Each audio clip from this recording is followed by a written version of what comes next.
Dua orang santri pondok pesantren Baharul Ulum yang tengah menikmati musim liburan sekolah menjadi korban tabrak lari di kawasan Jalan Lintas Sumatera, Desa Rantau Jaya, Kecamatan Karangjaya, Kabupaten Musirawas Utara.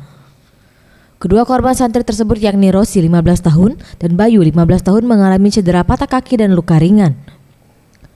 Berdasarkan saksi mata yang juga guru korban, Taufik mengatakan, dua santri ditabrak sebuah mobil minibus jenis Kijang Innova berwarna hitam yang meluncur kencang dari arah Muara Rupit menuju kota Lubuk Linggau.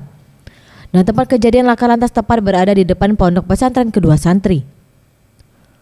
Usai menabrak kedua korban, mobil minibus tersebut langsung meninggalkan korban, sehingga saksi yang melihat kejadian langsung melakukan pertolongan dengan dibantu warga setempat membawa kedua korban ke Rumah Sakit Umum Daerah Dr. Sobirin Lubuk Linggau. Tiba-tiba di depan pondok ini kecelakaan. Iya. Kami langsung mengunjungi ke depan, langsung diangkut di dalam mobil, dan itu kami menengok wajahnya itu diakui sebagai santri kami. Lihat yang nengok-nengok ini, kemudian kata-katanya itu Kijang Innova warna hitam. Vera Setiawan, Sriwijaya TV.